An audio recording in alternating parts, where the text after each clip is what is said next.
Greetings, people of Earth. Dr. Radium back with another mini haul here.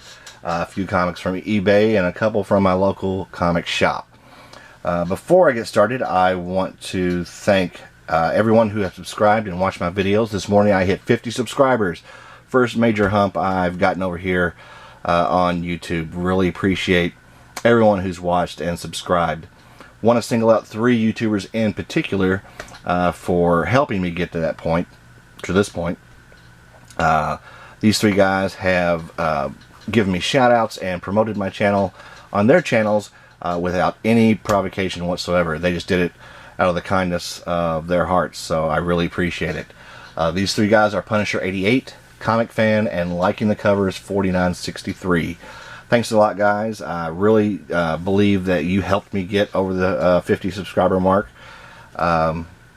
If anybody has not checked out these 3 guys' channels, I highly suggest that you do.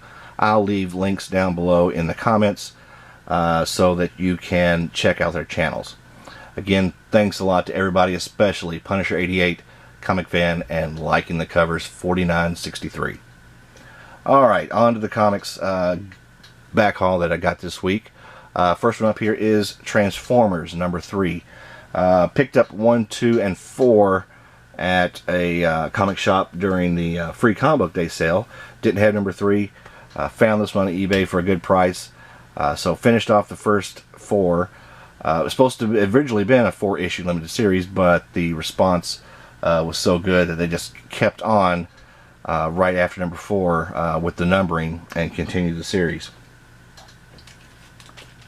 Alright, next one picked up at my local shop.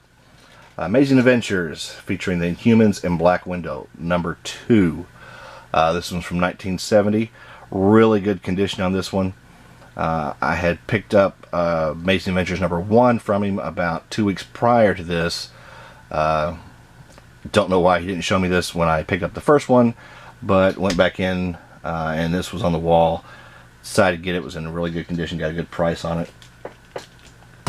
Next one is another one from my local shop, Adventure Comics number 356, 1967, featuring the Legion, 5 Legion orphans. Love these alternate timeline, what-if stories, Elseworld type of deals with the kid superheroes. Beautiful Kurt Swan cover, also did the interior pencils. Awesome condition on this one. Couple eBay purchases I've made in the past couple weeks. First one is another Lev Gleason book, Daredevil, number 120, featuring the Little Wise Guys. Charles Bureau cover and pencils on the inside.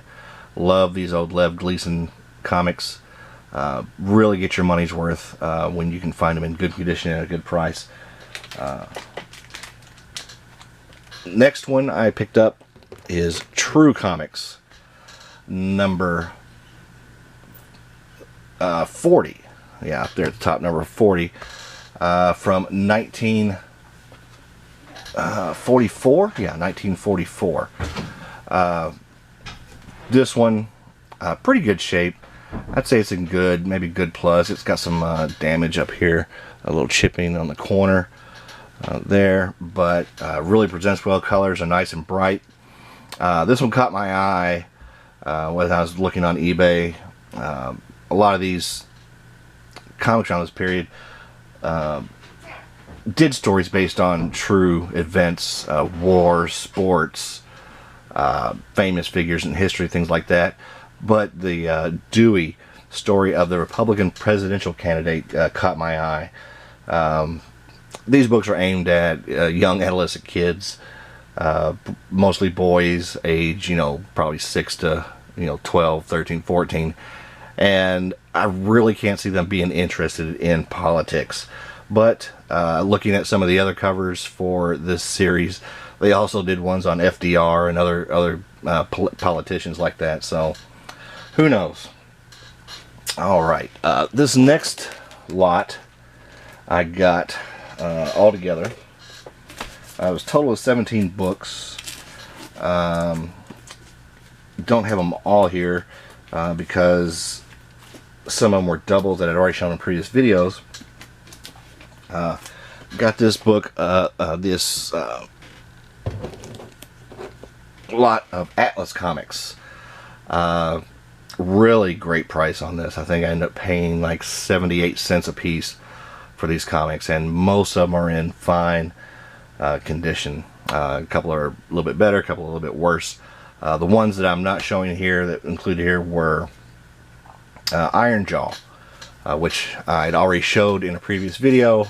Already have all 4 of those comics. Atlas Comics is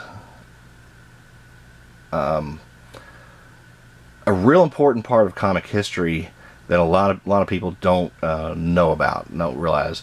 I've seen these. They're only around for about a year, about 10 months, but they changed the face of comic publishing and how comics were published, and more importantly, how publishers dealt with the creative talent, the artists and the writers.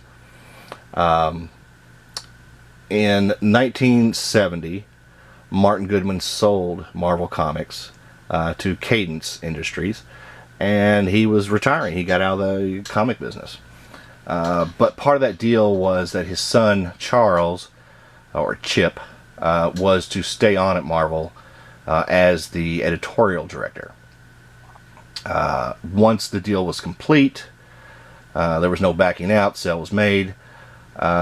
Chip was unceremoniously booted from Marvel, just basically escorted out of the building and out of a job.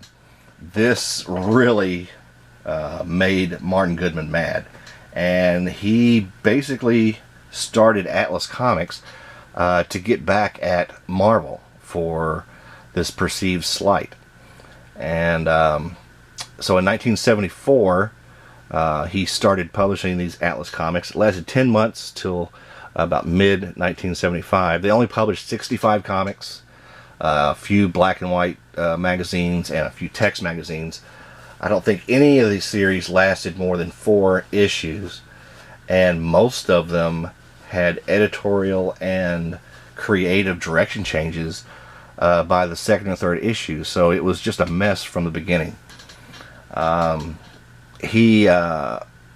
Martin put his son Charles in as the creative director of Atlas Comics, and that was probably one of the major problems that they had, because he just was not, he wasn't a good businessman, he wasn't a good editor, he really didn't know the comics business.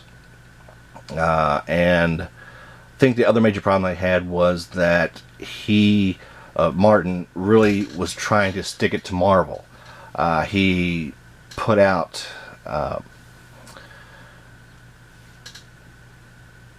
edicts that said that, you know, they needed to do the art in the Marvel style, the stories in the Marvel style, the covers in the Marvel style.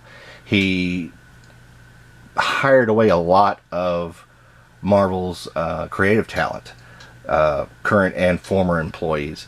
Some of them, you know, some of the big names: Neil Adams, Alex Toth, Steve Ditko, Wally Wood, Howard Chaykin, and Larry Lieber, Stan Lee's brother, all worked for Atlas Comics.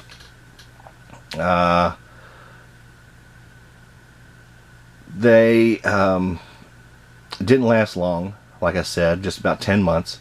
But during that time, not only did he try to emulate Marvel's style, steal Marvel's talent, even there are some house ads in these comics where they claim to be the new House of Ideas, which was a direct jab at Marvel, claiming that, you know, Marvel was old and stuffy, and the new ideas were here at Atlas Comics. Even the name Atlas Comics was a throwback to the original company that Goodman started before Timely and Marvel. Today, most people refer to this period of Atlas Comics as Atlas/Seaboard Comics, because the parent company was actually Seaboard. So it's not confused with the original Atlas Comics.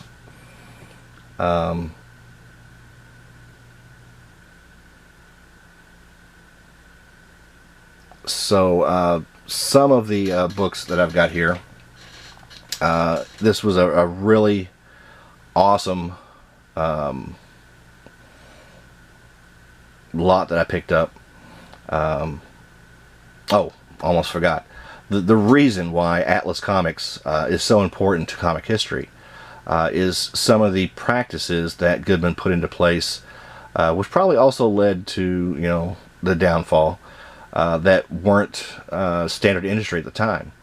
One of Neil Adams was an advocate for more rights and credit for the creative talent at that time.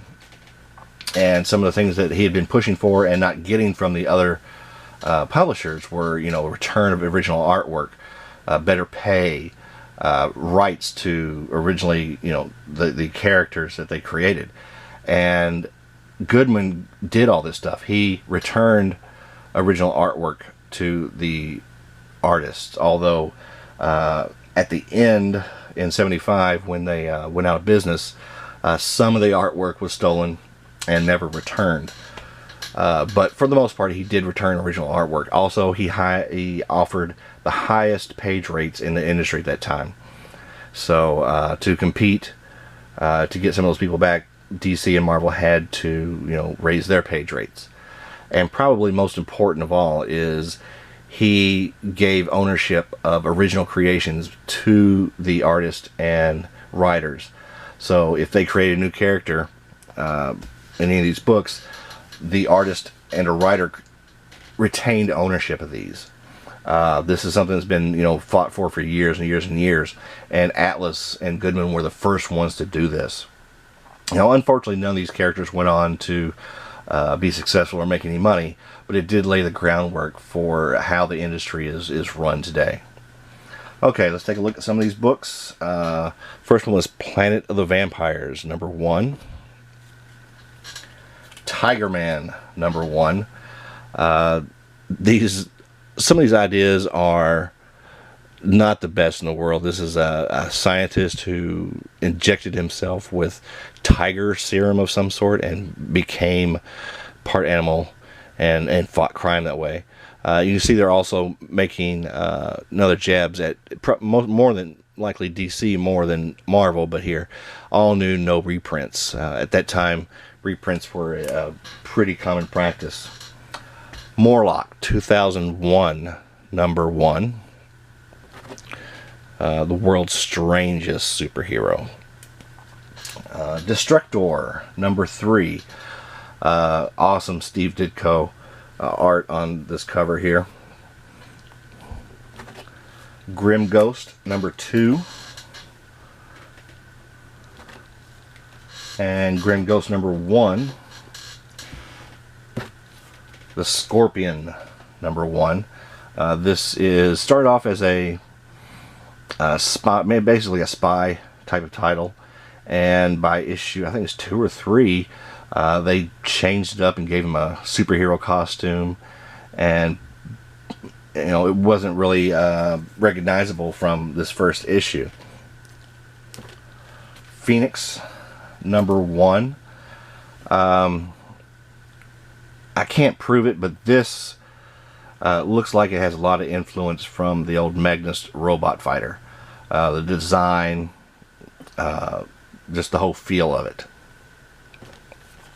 Phoenix #2. Weird Suspense, featuring the Tarantula, #1. This guy turns into a giant spider. Kind of weird.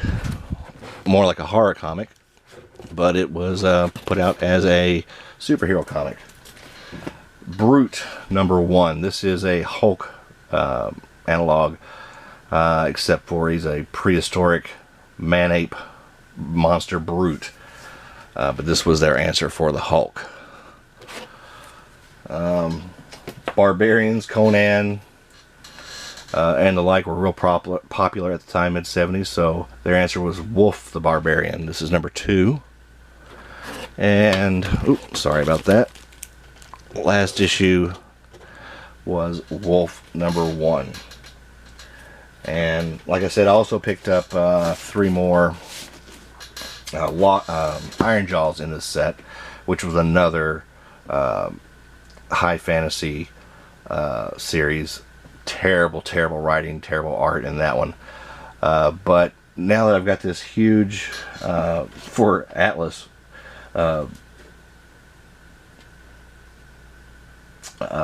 stack of Atlas books, I'm really going to try to buckle down and finish out the Atlas run. Like I said, 65 comics in total, so I've got over a third of the comics now. Shouldn't be that hard to finish off. Alright, thanks a lot for watching. If you liked it, go ahead and give us a thumbs up down below. If you didn't like it, give us a thumbs down. Comments and questions are always appreciated. You can leave those down below in the comment section, or you can email me directly at drradium@gmail.com. Thanks again for tuning in. This is Dr. Radium tuning out.